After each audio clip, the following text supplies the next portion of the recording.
그쪽이 내 남편이랑 아이까지 낳고 사는 거 알고 왔어요. 그 목소리가 귓속에서 맴돌았습니다. 낮고 담담한 목소리였는데 그래서 더 무서웠습니다. 현관 앞에 서 있던 그 여자는 화를 내지도 울지도 않았습니다.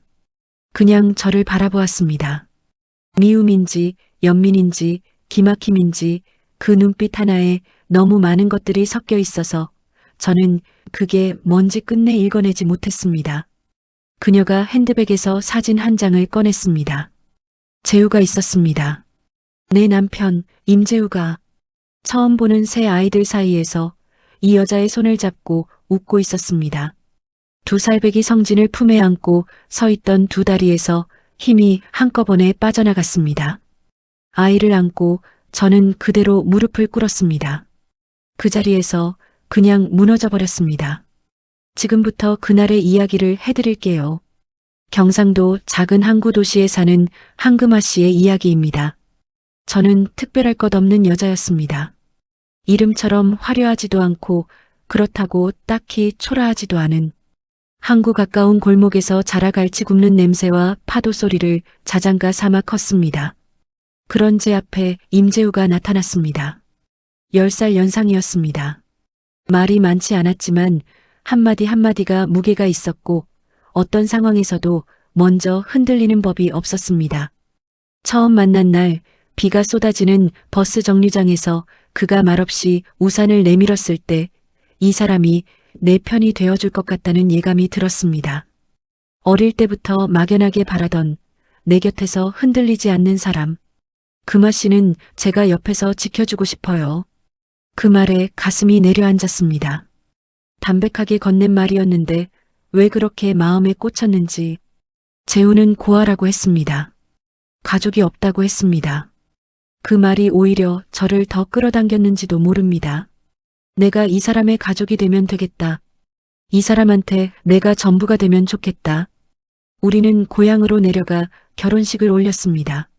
친척들이 빙 둘러선 마당에서도 재우는 흔들림 없이 웃었습니다.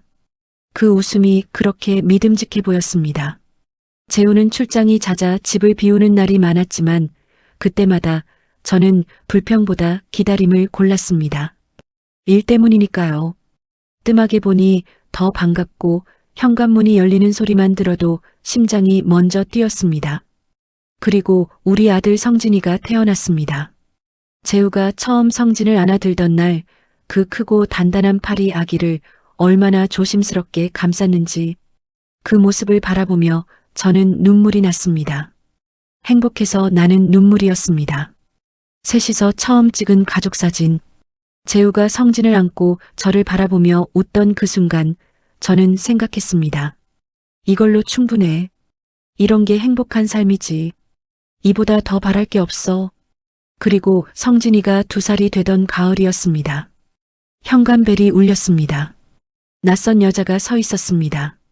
잘 차려입은 베이지색 코트, 흐트러짐 없이 빗어넘긴 머리, 금화보다 10살은 더 많은 듯한 얼굴에 오래 쌓인 무언가가 배어 있었습니다. 그녀가 먼저 말했습니다. 임재우 씨 아내분이죠? 네, 그런데요.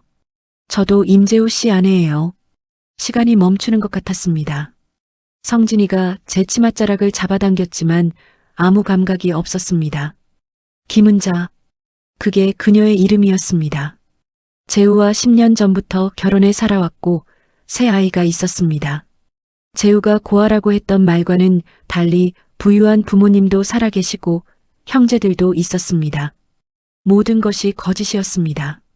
제가 믿었던 것들 전부. 은자가 핸드백에서 사진을 꺼냈습니다. 받아드는 순간 손이 떨렸습니다. 재우가 웃고 있었습니다. 새 아이들과 은자 사이에서 성진이와 저를 보던 바로 그 얼굴로 그는 저기서도 웃고 있었습니다. 성진이를 안고 서 있던 두 다리에서 힘이 빠져나갔습니다. 아이를 바닥에 놓고 그 자리에 주저앉았습니다. 눈물도 나오지 않았습니다. 그냥 멍했습니다. 머리 한쪽이 텅 빈 것처럼. 얼마나 지났을까요? 정신이 들었을 때 은자는 아직 거기 있었습니다. 저를 내려다보는 눈빛에 미움과 연민이 뒤섞여 있었습니다. 저는 바닥에 앉은 채로 고개를 들었습니다. 정말 몰랐습니다. 죽을 죄를 졌습니다. 저는 정말 아무것도 몰랐어요. 은자가 한참 아무 말이 없었습니다. 그러다 조용히 입을 열었습니다. 여태 만나온 여자들이랑은 좀 다르네요. 당신은. 그 말이 칼처럼 박혔습니다. 여태 만나온 여자들. 저는 여럿 중 하나였던 겁니다. 은자는 작은 봉투를 내려놓으며 말했습니다. 찾아온 건 비밀로 하세요. 아이 데리고 그 사람 앞에서 사라져요. 재우한테 달려가서 따지고 싶었습니다. 당신이 한 말들이 전부 거짓이었냐고, 나는 뭐였냐고. 그런데 그 얼굴을 보면 차마 입이 안 열릴 것 같았습니다. 그 눈을 보면 떠나지 못할 것 같았습니다. 그래서 혼자 확인하기로 했습니다. 모든 것이 사실이었습니다. 하나도 빠짐없이 전부. 결혼사진을 끌어안고 밤을 새웠습니다. 새벽 2시, 3시, 4시. 시계 소리만 들렸습니다. 성진이는 곁에서 새근새근 잠들어 있었고 저는 그 작은 숨소리를 들으며 사진 속 재우의 얼굴을 바라보았습니다. 이 아이가 태어났을 때 그 웃음은 진짜였잖아요. 아니에요? 그것도 아니에요? 해가 뜨자마자 짐을 쌌습니다. 재우가 집을 비운 사이였습니다. 손이 자꾸 멈췄습니다. 이 컵도 같이 쓰던 것이고 이 담요도 그 사람이 골라온 것이었습니다. 아무것도 가져가고 싶지 않았고 그렇다고 아무것도 버릴 수가 없었습니다. 결국 옷가지와 성진이 짐만 챙겼습니다. 탁자 위에 편지를 놓았습니다. 무슨 말을 썼는지는 기억이 흐릿합니다. 손이 너무 떨려서 글씨도 제대로 나오지 않았습니다. 알고 있다고만 썼습니다. 찾지 말아달라고도 썼습니다. 그리고 마지막에 딱 한 줄을 더 썼습니다. 성진이는 건강하게 키우겠습니다. 성진이는 시골 부모님께 맡겼습니다. 아이가 학교에 들어갈 때까지만이라고 스스로 다짐했지만 그 잠깐이 얼마나 긴 시간이었는지 할머니 등에 엎여 저를 바라보던 성진이의 눈빛이 꿈에 나왔습니다. 엄마가 왜 가냐고 묻지도 않고 그냥 바라보기만 하던 2살배기 아이의 눈이 말을 못해서 묻지 못하는 건지 이미 눈치채서 참는 건지 모를 그 눈빛이 조금만 기다려. 엄마가 꼭 데리러 올게. 꼭. 타 도시 작은 식당에서 일을 시작했습니다. 바쁠수록 좋았습니다. 손이 쉬면 머리가 돌아갔으니까요. 성진이가 학교에 들어갈 나이가 되어서야 곁에 데려왔습니다. 처음 데려오던 날 아이를 끌어안으며 저는 등 뒤에서 몰래 울었습니다. 엄마와 아들 단둘이 그렇게 서로를 의지하며 살아갔습니다. 성진은 아빠 이야기를 좀처럼 꺼내지 않았습니다. 꺼낼 때마다 제 얼굴이 굳는다는 걸 아이는 어릴 때부터 알았던 것 같습니다. 대신 가끔 가족 사진 앞에서 혼자 오래 앉아 있을 때가 있었습니다. 저는 그 모습을 문 뒤에서 지켜보다가 조용히 자리를 피했습니다. 뭐라 말해줄 말이 없었습니다. 아이한테 미안하다는 말조차 꺼낼 용기가 없었습니다. 미안해, 성진아. 내 아빠한테 화가 나야 하는데 엄마는 아직도 그 사람이 그리워서 미칠 것 같아. 그 말을 어떻게 하겠니? 성진이 대학에 들어가던 봄이었습니다. 제가 가르릉거리는 기침이 며칠째 이어지더니 병원에서 결과지를 내밀었습니다. 단어들이 눈에 들어오긴 했는데 읽히지 않았습니다. 의사 선생님이 말씀하시는데 소리가 멀리서 들리는 것 같았습니다. 그날 저녁 성진이 밥을 차려줄 때였습니다. 아이는 아무것도 모르고 수저를 들었습니다. 저는 숟가락을 쥔 채 한참을 머뭇거리다가 입을 열었습니다. 성진아, 아빠 이야기를 해야 할 것 같아. 숟가락이 그릇에 부딪히는 소리가 났습니다. 성진이 고개를 들었습니다. 그 눈빛이 흔들렸습니다. 기다렸던 이야기이지만 두렵기도 한 것 같은 2가지가 한꺼번에 담긴 눈빛으로 저는 처음으로 다 말했습니다. 처음 만나고 결혼에 은자가 찾아온 날부터 편지 한 통 남기고 짐을 싸던 날까지 하나도 빠짐없이. 성진은 다 듣고도 한동안 아무 말이 없었습니다. 그러다 나지막하게 물었습니다. 엄마, 그 사람 아직도 보고 싶어? 저는 대답하지 못했습니다. 그게 대답이었습니다. 이제야 말해줘서 미안해. 더 늦기 전에 말해야 할 것 같아서. 성진은 아버지를 찾아갔습니다. 저는 말리지 않았습니다. 아이한테도 아버지를 만날 권리가 있으니까요. 아무리 그런 사람이라도. 하지만 돌아온 성진의 얼굴을 보는 순간 가슴이 쿵 내려앉았습니다. 상처받은 얼굴이었습니다. 그걸 들키기 싫어서 억누르고 있는 얼굴이었습니다. 예전 재우가 가끔 짓던 그 굳은 표정이 아들 얼굴에 그대로 있었습니다. 왜 그래? 무슨 일 있었어? 괜찮아, 엄마. 나 괜찮아. 괜찮지 않으면서 괜찮다고 하는 아이. 더 물을 수가 없었습니다. 그냥 손을 꼭 잡아주었습니다. 말이 없어도 되는 사이였으니까요. 우리는 오래 그렇게 앉아 있었습니다. 제 상태가 더 나빠졌습니다. 성진이가 병원에 입원한 제 모습을 보다 못해 어느 날 밤 조용히 핸드폰을 들었습니다. 제가 잠든 줄 알고 문 밖에서 전화를 했습니다. 그런데 목소리가 들렸습니다. 아버지, 어머니가 위독합니다. 복도에 정적이 흘렀습니다. 저는 이불을 끌어올리며 눈을 감았습니다. 성진이가 돌아와 조용히 옆에 누웠습니다. 그가 뭐라고 하더냐고 묻고 싶었지만 묻지 않았습니다. 그냥 눈을 감고 있었습니다. 재우 씨, 당신이 오든 안 오든 나는 이제 아무래도 상관없어요. 하지만 성진이가 눈에 밟혀갈 수가 없어요. 당신이 우리 성진이를 좀 잘 봐줬으면 해요. 그것만 바라는 거예요. 재우가 왔습니다. 병실 문이 열리는 소리에 눈을 떴습니다. 오랜만에 보는 그는 여전히 말끔했습니다. 세월이 그를 비켜간 것처럼, 아니면 저 혼자만 너무 많이 늙은 것처럼. 저는 아무 말도 못하고 그냥 바라보았습니다. 이 사람을 얼마나 오래 그리워했는지. 밥을 먹다가도 빨래를 개다가도 성진이 잠든 얼굴을 보다가도 문득 생각이 났는지. 그런데 막상 보니 할 말이 없었습니다. 오히려 빈 가슴이 바람 빠진 것처럼 조용해졌습니다. 재우는 성진에게 봉투를 건넸습니다. 공부하는 데 써. 성진이 봉투를 받아들었습니다. 손이 굳어 있었습니다.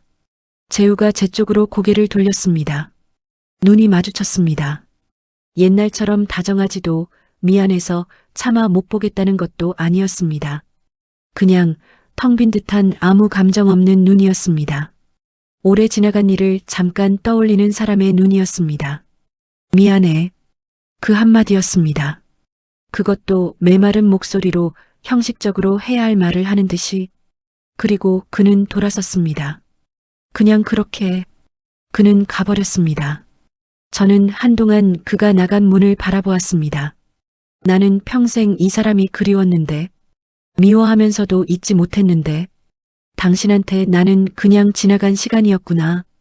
봄이 지나가듯이 그렇게 그냥 지나간 거였구나. 슬픔인지 허탈함인지 구분이 안 됐습니다. 그냥 가슴 한가운데가 뻥 뚫린 것 같았습니다. 그 빈 곳으로 찬바람이 세차게 드나드는 것 같았습니다. 성진이 다가와 제 손을 잡았습니다. 아무 말 없이. 그 손이 따뜻했습니다. 저는 눈을 감았습니다. 따뜻한 것이 느껴지는 채로 조용히 눈을 감았습니다. 그리고는 다시 눈을 뜨지 못했습니다. 엄마가 떠났습니다. 저는 빈 병실에 혼자 남겨졌습니다. 엄마의 마지막 온기로 아직 따뜻한 침대에 손을 올려놓았습니다. 울어야 하는 건지 소리를 질러야 하는 건지 몰랐습니다. 슬픔과 분노와 억울함이 뒤엉켜서 서로 방해를 했습니다. 엄마가 불쌍했습니다. 너무나 불쌍했습니다. 한 번도 내색 않고 혼자 다 사귄 사람이 그렇게 오래 그리워한 사람한테 냉랭한 미안해 한마디 듣고 떠난 엄마가 너무나 불쌍했습니다. 그게 너무 억울해서, 엄마의 인생이 너무 억울해서 대신 화가 났습니다. 엄마 짐을 챙기다가 손이 멈췄습니다. 아버지라는 작자가 두고 간 봉투였습니다. 열어보지도 않았습니다. 세어볼 마음이 나지 않았습니다. 그냥 내려놓았습니다. 이걸로 뭘 어떻게 하라고. 이게 당신한테 엄마 인생값이에요? 그날 밤 아버지 집으로 향했습니다. 택시에서 내려 올려다보니 높은 담벼락이 있었고 그 너머로 불빛이 새어나왔습니다. 잘 먹고 잘 자고 잘 사는 사람들의 불빛이 엄마가 평생 그리워한 사람의 집에서 발밑을 내려다보니 돌이 하나 있었습니다. 손바닥보다 조금 큰 돌이었습니다. 별 생각 없이 집어들었습니다. 그리고 힘껏 던졌습니다. 쨍그랑 날카로운 소리가 밤 공기를 갈랐습니다. 개 짖는 소리, 담 안쪽에서 웅성거리는 소리, 누군가 고함을 쳤습니다. 불빛이 늘어났습니다. 저는 그 자리에서 움직이지 않았습니다. 그냥 담벼락을 올려다보았습니다. 엄마, 나한테 아버지는 없어. 오늘부터 그 사람 죽은 걸로 할게. 그래야 나도 살 것 같아. 그리고 돌아섰습니다. 발소리가 조용했습니다. 저는 대학을 그만뒀습니다. 당장 해야 할 일들이 있었습니다. 월세, 공과금, 엄마가 끝맺지 못한 것들 하나씩 정리해 나갔습니다. 며칠 뒤 엄마 짐을 마저 치우다가 낡은 앨범 사이에서 사진 한 장이 바닥으로 떨어졌습니다. 집어들었습니다. 그와 엄마 그리고 2살짜리 나. 엄마가 웃고 있었습니다. 그 웃음이 너무 환해서 한참을 멍하니 바라보았습니다. 세상을 다 가진 얼굴이었습니다. 아무것도 모르던 시절의 얼굴, 그 남자의 모든 말을 통째로 믿던 시절의 눈빛, 모든 거짓이 드러나기 전 그 행복이 진짜였던 순간에 엄마가 거기 있었습니다. 엄마, 이때 진짜 행복했어? 이 거짓말쟁이한테 속았어도 이 순간만큼은 진짜 행복했어? 물어볼 수 없었습니다. 이제는, 하지만 그 웃음을 보면 알 것 같기도 했습니다. 거짓 위에서 피어났더라도 그 웃음 자체는 거짓이 아니었을 테니까요. 엄마가 행복했던 그 순간만큼은 그 누구도 빼앗아갈 수 없을 테니까요. 조심스럽게 사진을 접었습니다. 그리고 가슴 주머니에 넣었습니다. 저에겐 온 세상과도 같던 엄마도 떠나고 아버지도 없고 대학도 못 다니고 앞으로 어떻게 살아야 할지도 아직 몰랐습니다. 그래도 오늘을 먹고 살려면 일을 나가야 했습니다. 엄마가 그랬던 것처럼 아무것도 없어도 아침이 되면 일어났던 엄마처럼 문을 열기 전에 가슴에 손을 얹었습니다. 사진이 거기 있었습니다. 엄마의 젊고 예쁜 행복한 웃음이 거기 있었습니다. 엄마, 나 잘 살게. 그러니까 거기서 편히 있어. 문을 열고 나섰습니다. 바람이 불었지만 차갑지 않았습니다. 재우를 평생 사랑하고 그리워하던 금아 씨의 짧은 인생이 너무나 안타깝습니다. 아버지에게 인정받지 못하고 사랑받지 못하는 성진이의 삶도 딱하고요. 성진이가 가슴 주머니에 넣은 그 행복한 새 식구 사진 한 장이 엄마 대신 오래오래 그 곁에 남아있기를 바랍니다. 오늘 이 이야기가 마음에 남으셨다면 성진이의 새 출발을 응원하는 말 한마디만 남겨주세요. 항온의 사랑 아픔 대신 짜릿한 복수 황로베사